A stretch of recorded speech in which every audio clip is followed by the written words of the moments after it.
Israeli अमेरिकी हमलों में ईरान के सर्वोच्च लीडर अयातुल्ला अली खामेनेई की मौत हो गई है।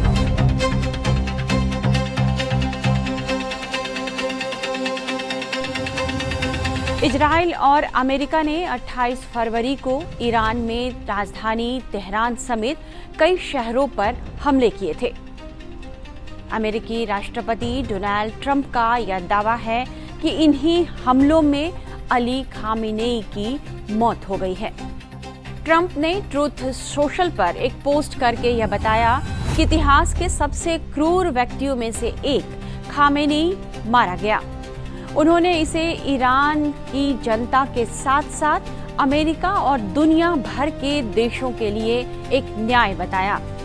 हालांकि शुरुआत में ईरान बहुत देर तक खामेनेई की मौत की पुष्टि नहीं कर रहा था, वो इस बात से पीछे रहा।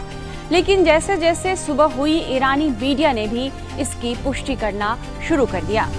1 मार्च 2026 की सुबह ईरान के सरकारी टीवी और IRNA न्यूज एजेंसी ने बताया कि 28 फरवरी यानी शनिवार को तेहरान में हुए हवाई हमलों के दौरान अयातुल्ला अली खामेनेई के दफ्तर को निशाना बनाया गया और जिसमें 86 वर्षीय खामेनेई की मौत हो गई।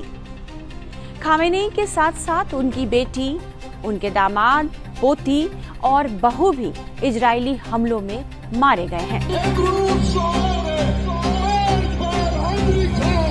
खामेनेई की मौत के बाद अब ईरानी इस्लामिक रिवॉल्यूशनरी गार्ड कोर ने भारी दुख जताया है। IRGC ने कहा है कि हमने एक महान नेता खो दिया है और पूरा देश उनका शोक मना रहा है। इस बीच खामेनेई की मौत के बाद ईरान में शोक की भारी लहर दौड़ गई है। 40 दिनों के शोक का ऐलान किया गया है और लोग तेहरान में सड़कों पर उतर आए और लोग रोते बिलखते हुए देखे गए। इसके साथ ही खामेनेई की मौत के बाद ईरान के नए सुप्रीम लीडर की भी तलाश शुरू हो गई है।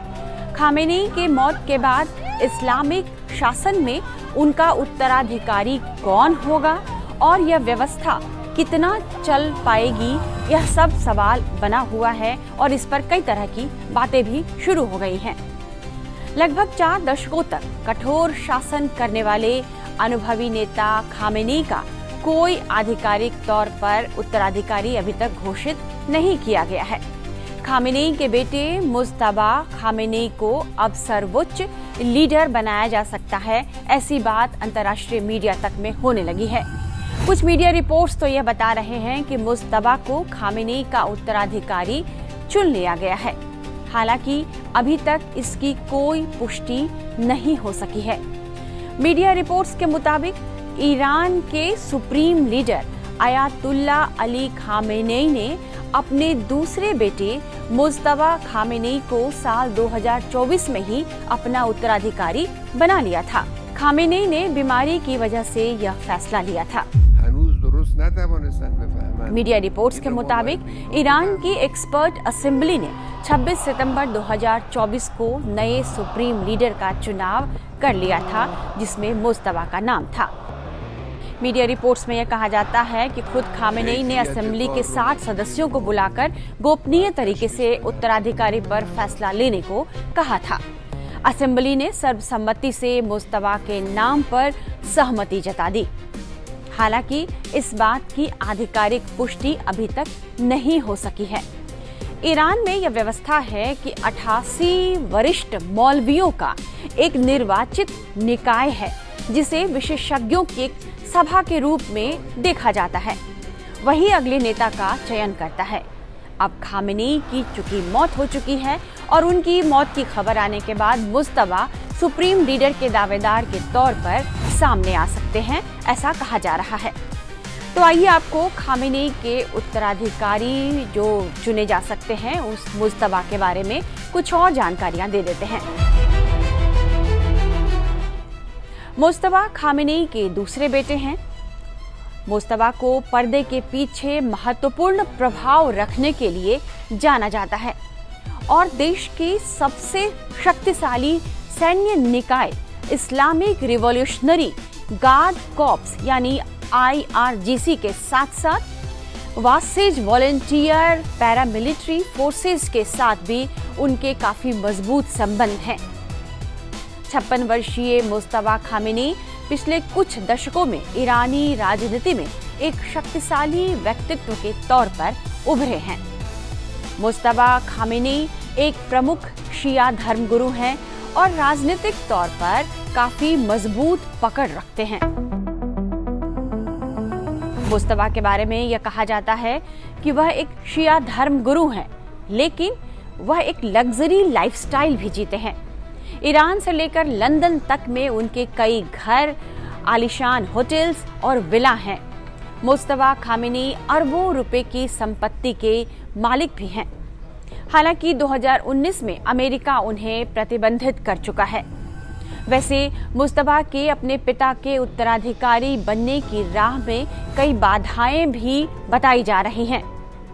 मसलन बताया जाता है कि ईरान में शिया मुस्लिम मौलवी प्रतिष्ठान में इस बात को नापसंद किया जाता है कि एक पिता ही अपने बेटे को अपना उत्तराधिकारी बना ले। वहीं उनके उत्तराधिकारी चुने जाने की राह में एक दूसरी बड़ी बाधा यह बताई जाती है कि मुस्तफा उच्च पदस्थ मौलवी नहीं हैं।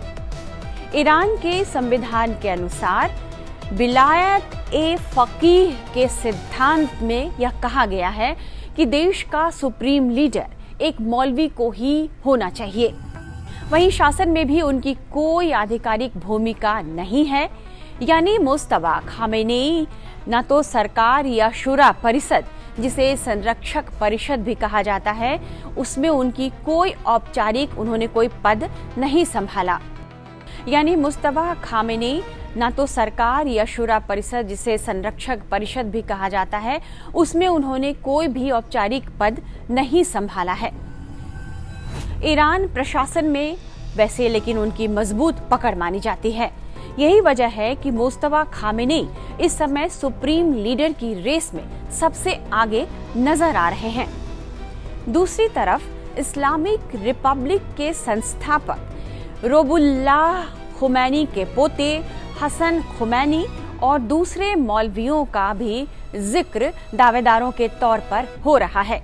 हम आपको कुछ और भी नाम बताते हैं जो कि दावेदारों की लिस्ट में आगे हैं।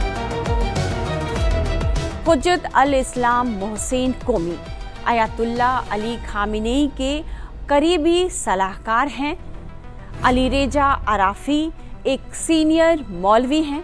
गार्डियन काउंसिल और असेंबली ऑफ एक्सपर्ट दोनों के सदस्य भी हैं। ईरान के मदरसा सिस्टम को लीड भी करते हैं। इसी तरह मोहसिन अराकी का नाम भी आ रहा है। वे असेंबली ऑफ एक्सपर्ट के सीनियर सदस्य हैं। उत्तराधिकारी की चर्चा में उनका नाम आता रहता है। अब गुलाम हुसैन मोहसनी एजेई की भी बात कर लेते हैं। वे ईरान के न्यायपालिका के प्रमुख हैं। मुश्किल समय में महत्वपूर्ण हो सकते हैं वे।